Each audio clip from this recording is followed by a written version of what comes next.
And a very good Wednesday, hump day, Wednesday afternoon, 4 o'clock Eastern Time, whatever time zone you happen to be in. Relax. Welcome to the show. We're coming to you live from Charlotte, North Carolina on the I-95 Sports and Entertainment Network. Also, we're on some podcast platforms as well. You might be listening to us on Apple Podcasts or Amazon Music or perhaps iHeartRadio Music. One of those podcast platforms definitely carries the show. It's quite possibly you might be listening to it on one of those. So welcome to the show. Thank you very much for listening. Totally appreciate your patronage and listening to the show. Thank you very, very much. Anyway, it is Wednesday, and around here we call this Hump Day. It's the middle of the week because from now on, you got Thursday and then Friday, and then you've got your weekend to kind of relax and take it easy and sweat out some games that you're going to be betting on. So we're going to cover you with that as well. We're here every day, Monday through Friday, right at 4 p.m. Eastern Time. Saturdays and Sundays at 11 a.m. Eastern Time. So today we're going to spend some time once again. We'll take a look at a couple of games on tap for tonight, kind of give you an idea of where the pro money is going and how the line movement is going. We have Philadelphia against the Mets. We got the Marlins against the Braves. So, we got some action for you to talk about, give you an idea as to what's going on, bring you up to date as to how that little method of selection is working so far. And also, we're going to take a look and see NFL futures. I want to see what affect the quarterbacks with all the stuff going on as to how many quarterbacks are going to be drafted, the shifting around the quarterbacks from one team to another. I want to see just what effect did that have on the futures market, because that's being big and is coming into play right now. Now is the time when you start thinking about your futures plays, but you have to keep one thing in mind, that once you lay that money down, it's going to lay there until February. So again, but you're getting better odds. You're looking at 25, 30 to 1 type of odds, so you don't have to bet the usual amount of money that you normally would bet on one single game. So you could drop $10, $20 if you're, a $50, $100 bet or something of that nature, and then kind of take it from there because, like I said, the money will be tied up. Can't touch it. It's there. It's going to be there until the end of the season. So we'll go over some of that as well. But of course, as usual, the first thing we do every day on the show, unless there's some pending information that comes over that's more important, sometimes things like that do happen, is a trade that happens that will affect the betting patterns and things of that nature. But nothing today so far. So let's take a look at the scores and some of the data from yesterday's games. Meanwhile, in the National Hockey League, the favorites went 4-2. You had upsets by the Flames, who were plus 140 against the Maple Leafs on the money line, and the Predators were a plus 131 on the money line against the Lightning. Those are the two dogs that came in. The unders went 4-2. The unders still lead 318 to 304, which is just a smidgen over 51%. Meanwhile, the first period overs went 5-1 yesterday with a lot of early scoring, but the first period unders still lead at almost 52%. Meanwhile, over in the NBA, favorites once again went 5-2 straight up. 4-3 against the spread, with some minor upsets. You had the Hawks, who were a 1.5-point dog against the Raptors, the Celtics, who were a 1-point dog against the Blazers, and the Thunders, that were 16.5-point dogs against the Jazz. They covered in straight up losses, though, okay? So even though they lost, they still covered, which is what we're most interested in. The favorites still lead 401 to 389. The unders went 5-2 last night. Overs still lead in that category, but not by much, 405 to 399. Meanwhile, in Major League Baseball, the underdogs came out barking loud and clear. They went 10-6 with the Oakland, Arizona closing as a pick'em. So you had 10-6 and one pick. The upsets were by the Pirates. They were a plus 210 against the Padres, the Marlins, the Cubs, the Rangers, the Red Sox, the Royals, the Indians, the Tigers, and the Mariners in game one. And of course, the Mariners are playing the Mets in game two. So the favorites only lead by 81-73. The overs went 11-6. The unders still lead, however, not by much, only by 3 games, 80-77. So that's the story. Major League Baseball, the underdogs were barking loud and clear. The favorites did better in the NBA. The favorites did a little better in the National Hockey League, but the underdogs ruled Major League Baseball last night. So that's the story in that particular direction. Anyway, that's the story. We're also going to talk about when you're betting baseball. There's something about baseball that is a little different than some other sports, and it has to do with the pitchers. We're going to talk about that when we come back from our break.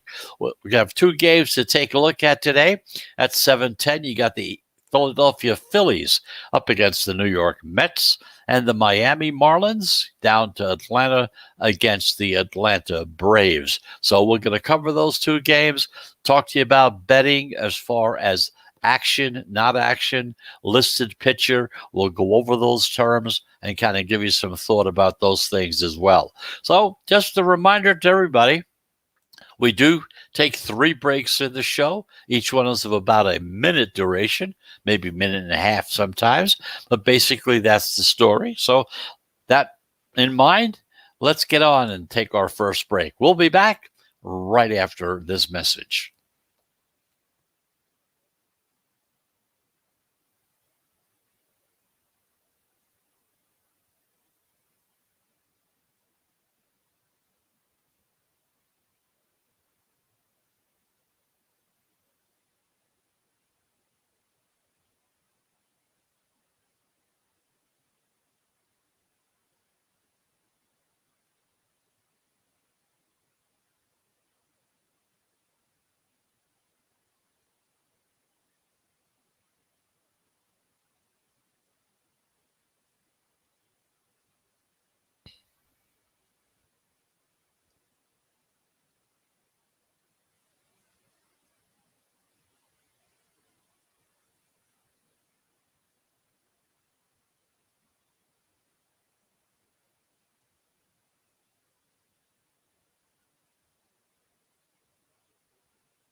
And welcome back. You're back in the sports wagering zone. I'm Chris Pardo. I'm here in Charlotte, North Carolina, coming to you live on the I-95 Sports and Entertainment Network. So here we go once again. Of course, we're also on most of the podcast platforms just as well. Apple Podcasts, Amazon Music, Spotify, Spreaker, you name it. We're on most of the major platforms as well. So we're going to take a look at baseball. We're going to talk about baseball. And here's one aspect of betting on baseball, okay? Whether you're betting every single day or every now and then, if you're just an occasional bettor, maybe you're a fan of a certain team and you feel lucky that they're going to win a game or 2 now, so you kind of jump on board. It's critical to understand and to know the difference between 2 separate situations. You have what is called action, and you have what is called as listed pitcher. Now, what does that mean? Now, unlike other sports, bettors are afforded 2 different betting options when you go to make that baseball bet, okay? If you're betting action, this means that you're locked into your bet no matter what happens. However, if you select listed pitcher instead, what that means is you're only locked into the bet if both scheduled pitchers start making the start in the game. So in other words, if a pitcher gets scratched on either side, doesn't matter which team, your bet will be voided and it'll be considered a no action, which means your bet is canceled and your money is returned to the sports book. They return it back to you. Okay. So why is this distinction so important? I'll tell you, because, starting pitchers, a lot of them, they do get scratched for any one of our reasons, including an injury. Maybe they pull their shoulder up practicing, getting ready for the game. They might get ill or something while they're practicing. They're taking their warm-ups in the bullpen. They kind of just not ready to play again, so they're pushed back for an extra rest or just to get better or whatever. Or who knows?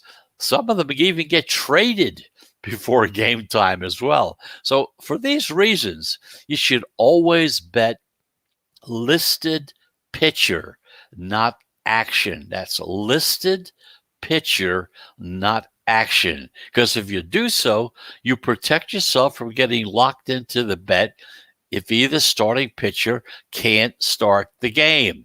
For example, let's say you love Shane Bieber and the Indians against the Royals. You bet the Indians and you're laying the big juice, minus 170 on the money line. And then later in the day, you find out that Bieber was scratched from a start. So if you bet action, you're locked into that minus 170 bet regardless. But if you bet listed pitcher, your bet is voided, your money's come back to you.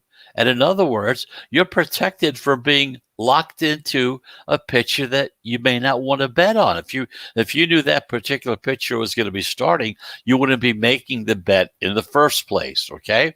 So the beauty of listed pitcher, it's great. If you still like the matchup after they start, the starting pitcher goes out, let's say, okay? And a new pitcher is announced, but you may say, hey, I like him just as much, or I may even like him better. You can then change your bet over and put him in as well, okay? You can always go to the bet game at the new number, whatever it is. But if you bet action, can't turn back. That's it. You're locked in, which is often a really dangerous proposition. And it's really a good way to get backed into a corner. So by betting the listed pitcher, you have the power. Not only that, but you control what your bet is going to be. If you bet action, you're at the mercy if a pitcher gets scratched. So those are two terms. Not only are they terms, but they're actual things that happen. Again, listed pitcher or action. So as you're getting ready to make a bet, make sure that you say listed pitcher. Two advantages. Number one, if that pitcher gets scratched, the bet is off. Now, if the starting pitcher that's announced to take that pitcher's place you happen to like, you may, in some cases, it's better than the one you had to begin with. You'll have some new numbers. Doesn't mean you're locked into that same number that you had before. It may go up, it may go down, depending on who it is. But you can decide whether or not you want to take that pitcher in this particular game. If you don't want it, it's no problem. You get your money back, no action, nothing happens. If you happen to be playing the action line, whoever that pitcher is, and who knows, hey, sometimes it works out for you. Sometimes you may be betting on the listed pitcher, okay, and you lose the bet. You say, well, they're not betting. A new pitcher comes in. You don't care to bet it at all that point in time, and that guy wins. It does happen. But again, at least you have the power to control what the story is going to be. So that's it as far as that's concerned. So we want you to know about that. It's one of those little quirks of the betting situation. It only happens in baseball. You don't see it in football. You don't bet action or say listed quarterback for the sake of argument, okay? So that's how that particular situation comes down. So let's take our second break. When we come back, we're going to take a look at the two games on tap for tonight. The Philadelphia Phillies against the New York Mets in New York, and the Miami Marlins against the Atlanta Braves in Atlanta. Those two games somewhere around 7:20, 7:30 in the evening. So let's take our second break. And like I said, we'll be back. Each break is usually about a minute and a half. So we'll be back right after this.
And welcome back. You're back in the sports wagering zone.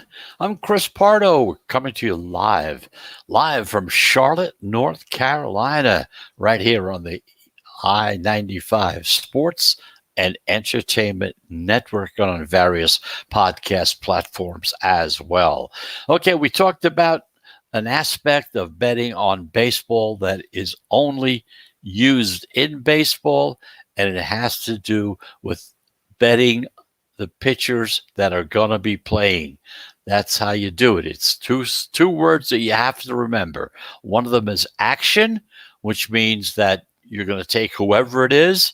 If that pitcher gets scratched before game time for whatever reason, you're still in it.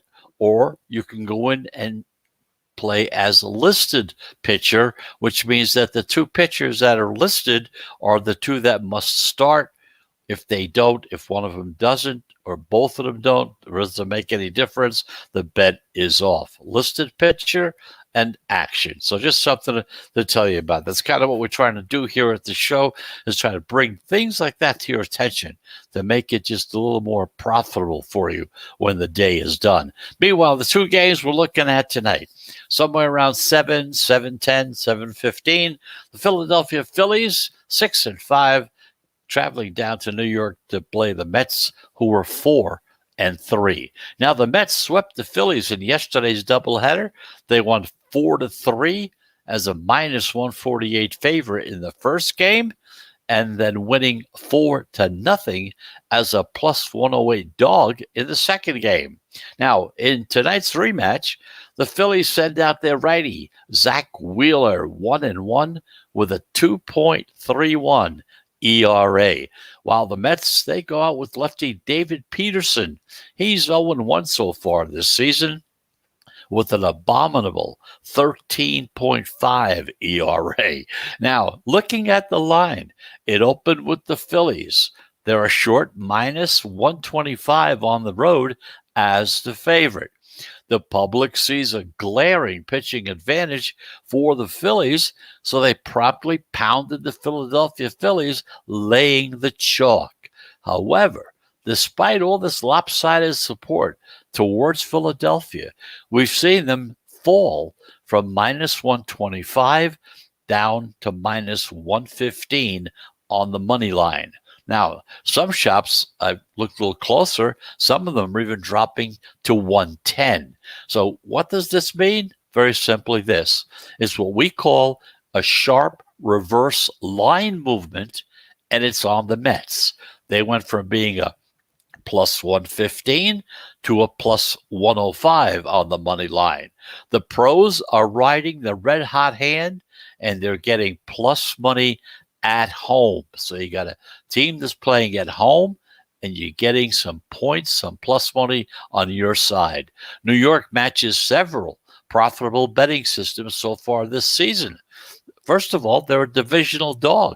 They're also a dog that's coming off a win and a dog with a line move in their favor, going from 115 to 105. The Mets are 3-1 at home so far this season. The Phillies on the road, they're just 1-4. So the Phillies against the Mets tonight. The pros, the analytics, they're on the New York Mets. Meanwhile, around the same time down in Atlanta, the Miami Marlins 4-6, taking on the Atlanta Braves 4-7. The Marlins have shocked the Braves so far in this series. They won the first two games. They won the first one 5-3.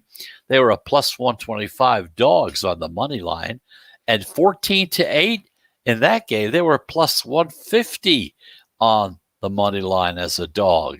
In tonight's third game of a 4-game set, this will be one more tomorrow, the Marlins trot out Nick Neidert. He's no record so far. He has an ERA of 2.08, while the Braves star Charlie Morton, 1-1 this season, with a 3.27 ERA.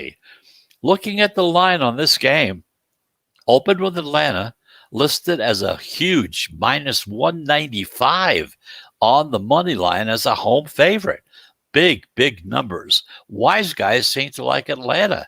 They like them to bounce back with a victory, as we've seen the Braves get steamed up from minus 195 all the way up to minus 230. If you like Atlanta in this game, you're going to have to lay a lot of wood to get it. So teams with big steams, a steam of 20 cents or more, like here you're talking about a 35-cent steam here, and it's in their favor. They're 16-8 so far this season. That's 67%. Now, the big favorites, minus 200 or more, are at 71%. The big home favorites, which Atlanta is, a plus minus 200 or more, are at 73%. The total is 8.5 in the game. The under has been juiced up to minus 115 on the money line. Divisional unders are 52 and 44, which is 54% so far this season. The Braves are 6-4 to the over. The Marlins are 5-3 to the under. So in this particular game, the pros are they're ready to lay that wood on here up around 230. It may even go higher before game time. The pros are on the Atlanta Braves in this second game. In the first game between the Phillies and the Mets, in that particular game, they're going with the dog, the New York Mets, in this particular situation, and that's who they like in that game. So those are the two games on tap for tonight. And just to give you an idea as to how well it's doing, here's what happened yesterday. We had two plays yesterday, the Yankees against the Jays and the Reds against the Giants. We split 50-50, lost on the New York Yankees and won on the Reds against the Giants. So far this season, we've had 31 plays, 18 wins, 13 losses, for a grand total of 58%. Keeping in mind, 52.3% is the break-even point for making money or being on the profit side if you're betting. Whether you're a casual bettor, a seasoned bettor, or whatever, that number stays the same, okay? So that's the story there. Let you know how well it's doing or how bad it's doing. And like always, we leave it up to you to decide which situation to work with. You could either go with the pros or you can go against them. Like I said, yesterday they were even 1-1. They had two games. Today they have two games. Philadelphia against the Mets. They like the dog in that game. They like the Braves against the Marlins. But in that particular game, they're a huge favorite. You're going to have to really lay some wood if you want to bet on the Braves in that second game. So that's the story as far as baseball is concerned. We're going to take a break. It's our final break of the day. And when we come back, we're going to take a look at the futures market and see how the quarterback situation, how it's been going. What effect has it had on the market as far as betting on the futures for Super Bowl 2022. So let's take that break. And like usual, we'll be back within 60 seconds into the Sports Wagering Zone.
And welcome back. Here we go again. You're back in the Sports Wagering Zone.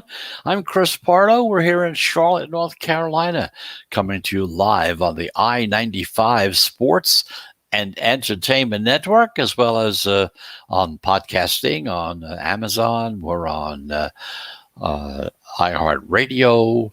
We're on Apple Podcasts, you name it. We're on most of the major platforms as well. So that's the story. We talked about the two baseball games, Phillies against the Mets, pros are on the Mets, Miami Marlins against the Atlanta Braves, the pros are on the Braves. And so far, we're up to around 58% as far as our betting situation with that little system is concerned. And it's very simple.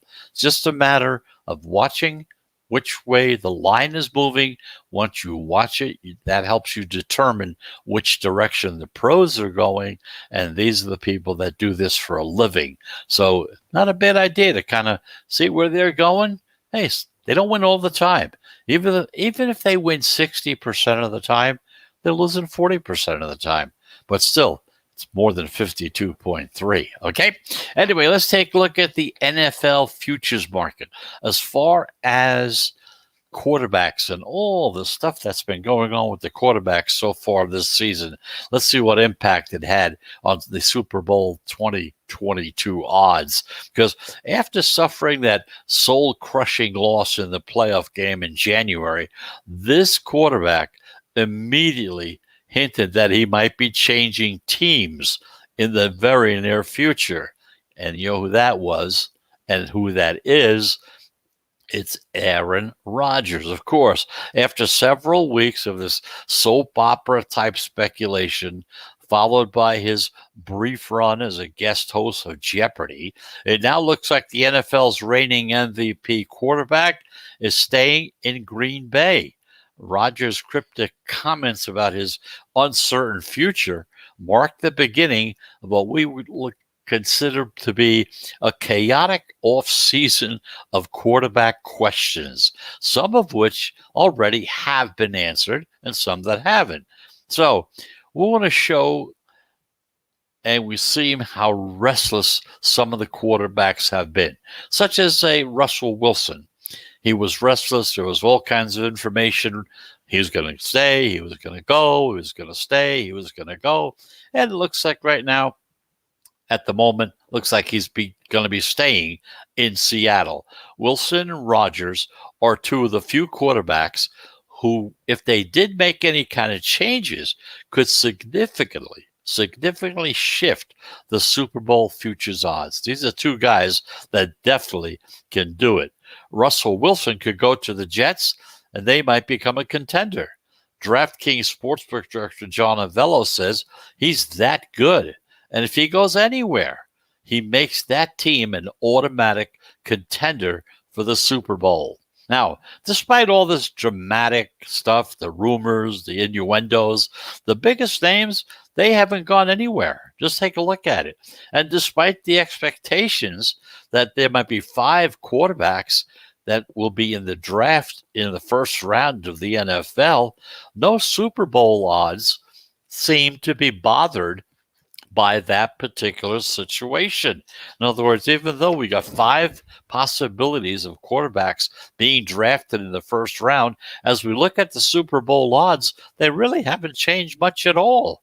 So it has really had no effect at all. Now, the biggest deal was kind of on the minor side. The Rams pulled the offseason's first big surprise. They sent Jared Goff and 2 first-round picks to Detroit, and in return, they got Matthew Stafford. Now, that was the only quarterback move so far that we thought warranted moving on any Super Bowl futures. And that's the director of sports at Westgate Superbook, John Murray. That's his thoughts on it. He also said Stafford is not an elite quarterback, but he's one that you kind of respect, and he's an upgrade from Goff as far as the Rams were concerned. So taking a look at the Rams, the odds to win the Super Bowl were lowered. They started out at 20-1, and then when the deal came through and finalized, they dropped down to 10-1. Now, he's still winless in 3 career postseason starts, yet he's targeted by Los Angeles as the quarterback who's going to lift the team to the next level, even though he's been playing on games and teams that he hasn't really done that well. But of course, they haven't done that well either. So there's no problem there. The Rams still have a quality team. They could win 10 games this year, but I don't think the Rams are much better with Stafford than they were without him when they had Goff. So the next notable wagering event is the draft.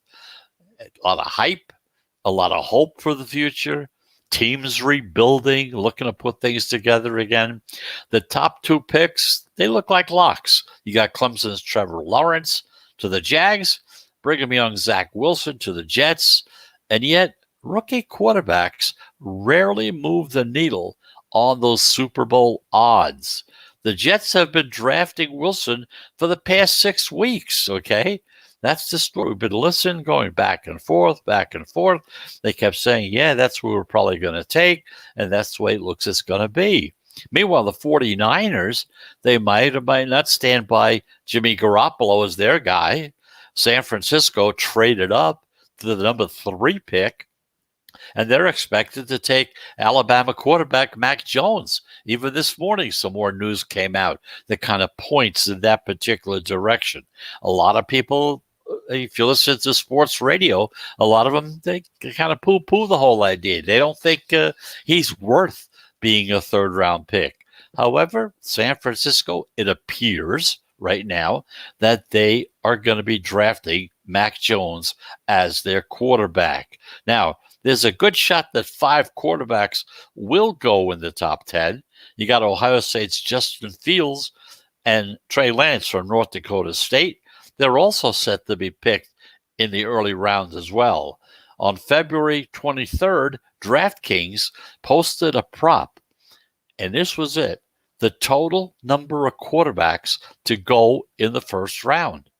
And the over 4.5 quarterbacks, which means 5 would have to go in order to win, was at a minus 560 on the money line. Now, the line has moved from 4.5 to 5.5, and the over price is now plus 300. So there you see a big change, okay? So, like we said, at DraftKings, they had a prop bet on the total number of quarterbacks to go in the first round. And over 4.5 opened at 560, minus 560. The line moved to 5.5, and now the over price is plus 300. So that's as far as DraftKings was concerned on quarterbacks and how many will be drafted in the first round. Now, with about 1/3 of the league's teams that are planning to start a new quarterback in September, The veterans are the immediate game changers. The Colts, they traded with the Eagles for Carson Wentz. The Bears signed Andy Dalton. The Panthers traded with the Jets for Sam Darnold. And Washington signed Ryan Fitzpatrick. Now, following the retirement of Drew Brees, the Saints will march on with either Taysom Hill or perhaps Jameis Winston. It could be either one of those two. Now, at the Westgate Superbook, the Buccaneers and the Chiefs are 6-1 as co-favorites on the Super Bowl odds board right now.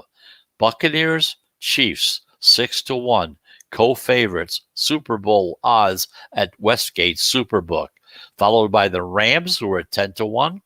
The Bills, Packers, and Ravens, each one is at 12-1. The Saints are at 16-1, and the 49ers are at 18-1. Now, no quarterback transaction is going to impact the league in 2021 the same way that Tom Brady's move, remember that, from New England to Tampa Bay, what an effect it had last season? Brady's decision during the free agency time turned the Buccaneers from being a 60-1 long shot, into Super Bowl winners. It was Brady who led the upset of the Packers in that NFC title game, revealing Rodgers getting upset and his total discontent with the whole situation. Now, at this point, the only thing that could really change anything would be a trade on draft day for Deshaun Watson. That's the one guy who's left out there that whoever gets him is going to have a big impact. As unhappy as Watson, he's unhappy in Houston. He wants to get out, but he's facing those legal issues that have come up all of a sudden. Inappropriate behavior, sexual assault, all these things have to be settled before the Texans can deal with his thought that he wanted to be traded. His playing status is really a mystery at the moment. He could be sitting out the season because of all the situations that are happening off the field, or he could be sitting for the rest of the season because once those are settled, Houston may decide not to let him play, which means that he'll be able to leave the team. He won't be able to go anywhere, but he won't be paid for that entire season. I think Watson is probably going to be the big one because he gives the team that chance to be a contender. He's in a real mess, and that's how it looks, but he's the most talented quarterback. He's the only one out there right now that could really make a difference in the Super Bowl odds as far as the futures are concerned. So that's the story there. Kind of give you an idea as to what's going on as far as the futures market is concerned, as far as the quarterbacks and what's going on. It's been one of the, I'll tell you, of all the years I've been following football, it's been a long, long time. This is without a doubt one of the craziest situations with quarterbacks. I've seen seasons where we had 6 quarterbacks being drafted in a season, the first round. But it didn't have all this conflict and everything that was going on, all the trading going back and forth. It seems to be more and more of that going on, and it makes it much more difficult for us as bettors as to who we want to latch onto and as far as our betting in the futures market as to how many games each team is going to win. So that's the story there. We'll be following it very closely, keep you up to date on it as well. In the meantime, those 2 games are on tap for tonight in baseball. Around 7:10, you got the Phillies at the Mets, and the Pros are on the Mets in that game. And also around the same time, you got the Miami Marlins against the Atlanta Braves. And in that particular game, the Pros are on the Braves. But I just want to tell you, you got a lot of wood you got to lay. If you like the Braves, you have to really like them a lot if to be laying 230, 240 on the minus side on the money line. That's a lot of money. But again, hey, if you can afford it, it's not a lot of money. It's easy. But, for the average bettor, for the guy who works all day long, 5 days a week, 6 days a week, has to support a family, things of that nature, that's a lot of money to lay out. possibility of losing $230 just to try to win 100, right? Anyway, that's the story. We'll be back again tomorrow. Once again, 4 p.m. Eastern Time, right here on the I-95 Sports and Entertainment Network, as well as podcasting on Apple Podcasts, Amazon Music, iHeartRadio, etc., etc. So have a very pleasant hump day on Wednesday. Have a good evening. And, of course, more importantly than that, have a profitable evening. If you're going to be doing any betting, I hope you do very, very well. So until tomorrow at 4 p.m., I'm Chris Pardo. Thank you for listening. We'll be back again at 4 p.m. tomorrow afternoon. Goodbye, everybody.